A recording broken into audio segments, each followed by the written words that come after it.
Gen Z isn't lazy. In fact, as you'll soon see, Gen Z might literally be the least lazy generation in all of human history. This is one of our favorite historical comparison videos where we compare modern day working conditions Gen Z and millennials face today to various other historical eras to see just how insanely bad we have it today.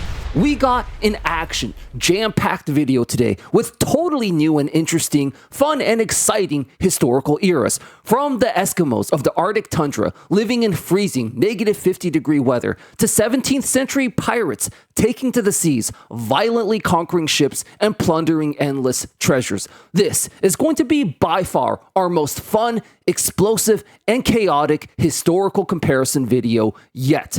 Life is really hard for young people right now. Rent costs an arm and a leg. Wages haven't increased in years. And that's if you're one of the lucky few who can even get a job to begin with amidst all these BS thousands of applications and hundreds of interviews with no response. Despite this, however, we're still being told we should be grateful because we're still living in the best time in all of human history, right? This is the point that I think everyone needs to understand.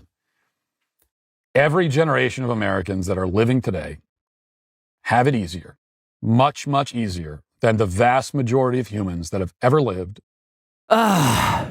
I really wish people who said this stuff were actual historians who, actually study history.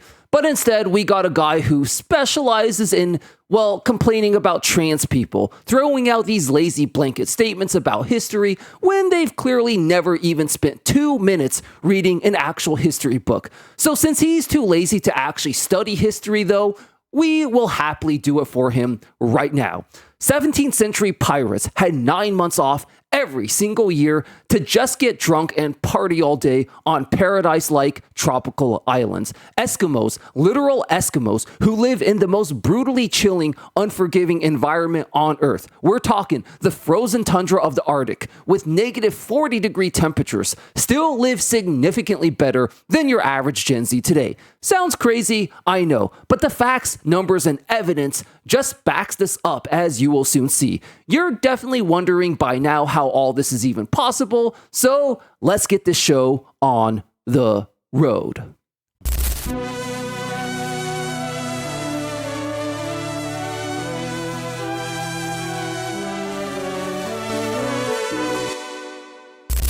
Part 1.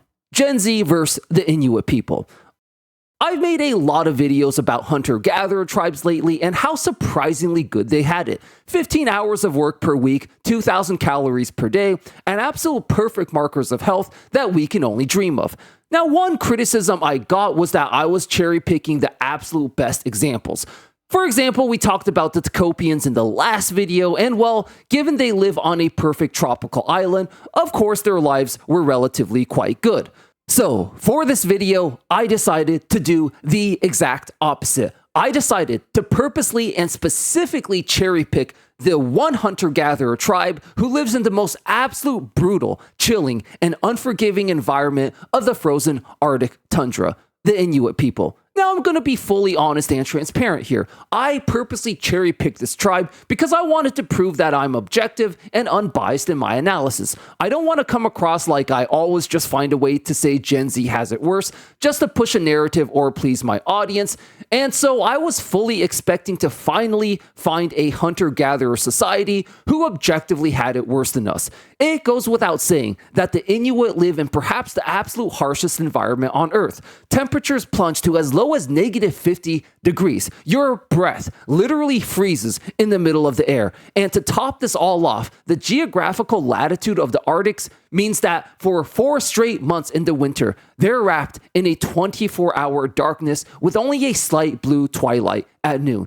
This phenomenon is known as the polar night, where the sun is permanently locked below the horizon, and thus a 4-month consecutive darkness ensues. Now, surely with all these brutally harsh environmental factors, we definitely have it better than this hunter-gatherer tribe, right? Well, you'd be surprised. Very, very surprised. Because after hours and hours of research with the intention of hoping to find out they actually had it worse than us, the facts and evidence I uncovered actually showed they had it way better. Let's find out why. Housing. Let's start with housing. There's no fundamental human need more important than shelter.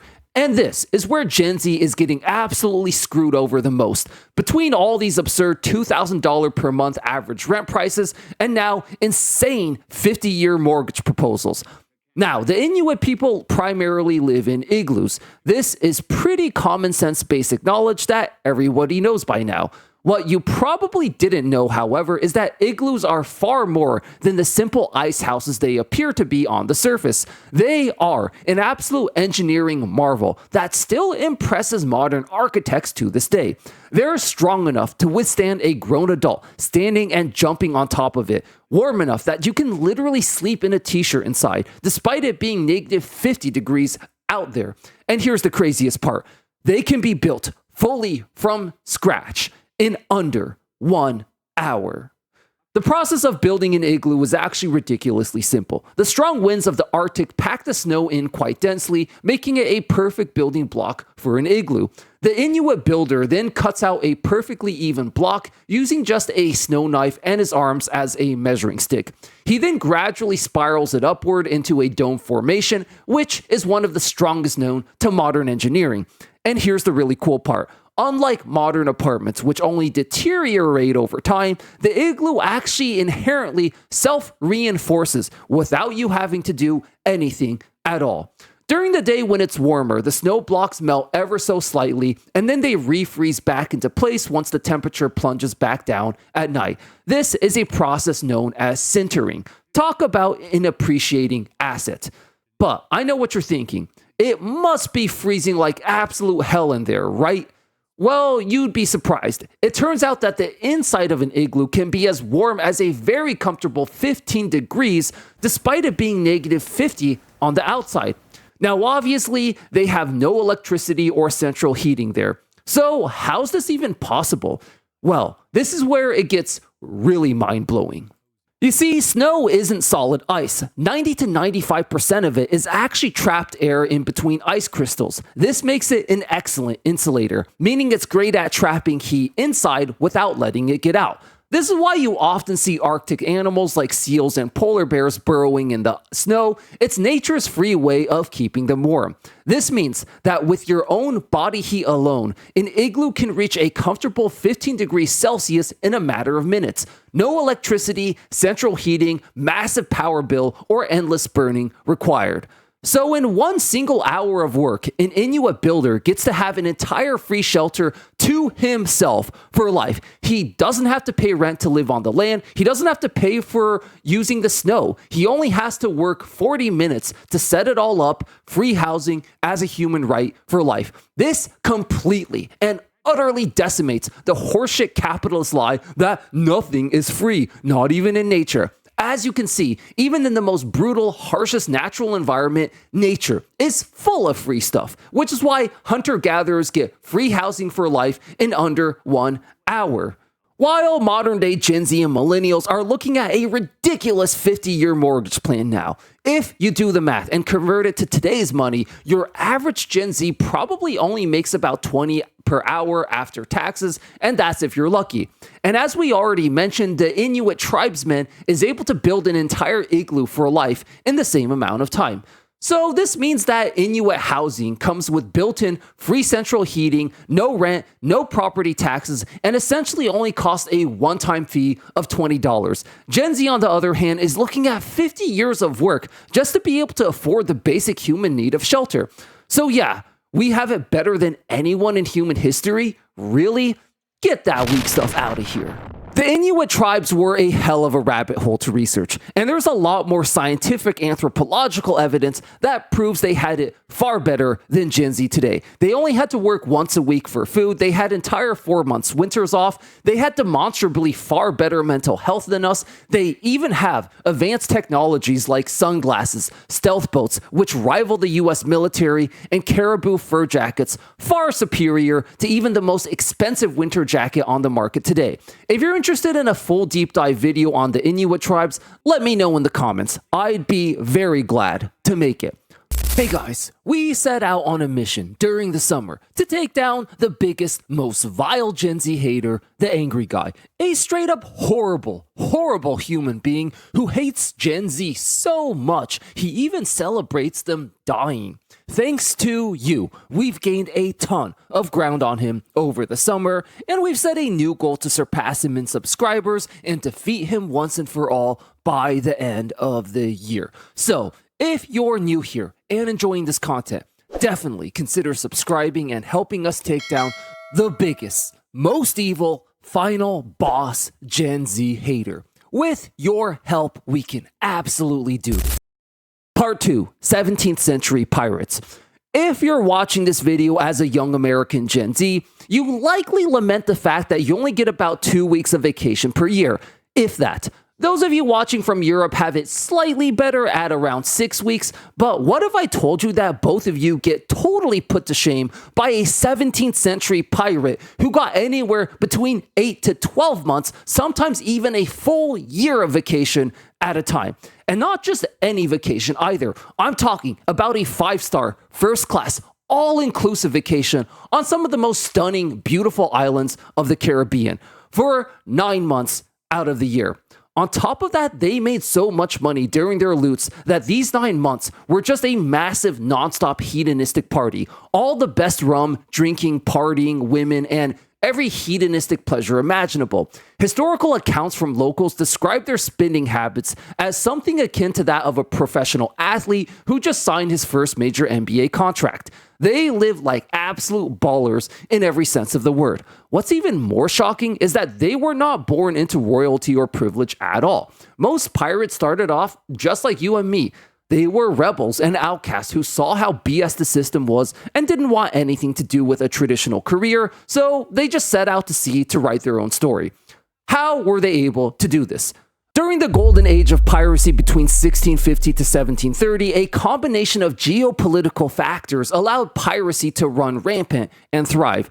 The English, French, Dutch, and Spanish colonies were rapidly expanding in the Americas at the time, and as a result created the opportunity of a lifetime for pirates. Ships were full of gold, silver, sugar, and tobacco, and they were absolute sitting ducks for pirates as trade volume exploded. Colonial ports like Port Royal and Nassau were a jurisdictional nightmare. They weren't under the control of any one country, and as a result, they were incredibly corrupt and under-policed. Law enforcement was a joke, and the pirate economy brought them so much money and wealth that local governors had essentially no choice but to cooperate with the pirates and essentially give them a legal safe haven place to stay in. The lack of governance made prosecution nearly impossible and turned the Caribbean into a pirate paradise. So here's how the annual work-life schedule of a 17th century pirate looked. Pirates would set out on a voyage that would typically take around 2 to 6 weeks. Let's just average it out to a month for the sake of simplicity. During this time, they would target and raid one of many merchant trade ships that frequently passed through the Caribbean at the time. If they were successful, they would plunder the ship for everything it had and bring it back to the island. Gold, silver, sugar, tobacco, you name it. Now, depending on how big of a haul they pulled, they were able to use these resources to fund their lavish, hedonistic party lives for anywhere between 2 to 3 months at a time.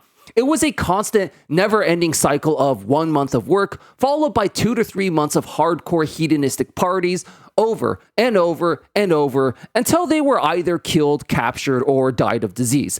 Now, before you hop in your imaginary time machine hoping to hitch a ride back to the 17th century to become a pirate, let's be fair and objective here. The lavish hedonistic vacations of pirate life came with a very dark twist and a major catch. This was probably the most dangerous occupation in all of human history. Part of the reason pirates partied so savagely like there was no tomorrow was because for a lot of them, there actually wasn't one. It's hard to pinpoint an exact figure because of limited historical records, but experts generally estimate that the fatality rate for pirates was anywhere between 30 to 60%. The average career length for a pirate was only about 1 to 3 years, and it wasn't because they retired early. It was because they were often killed, maimed, or captured. And while life in the pirate haven was paradise, life at sea was the exact opposite. Believe it or not, the main killer of pirates wasn't actually combat, it was disease. Hundreds of men being shoved into tight quarters on the ship meant that yellow fever and malaria ran rampant. Scurvy was also a real issue, as getting enough fruits and vegetables on a ship was a challenge to say the least. Rotten teeth and missing limbs were an everyday occurrence.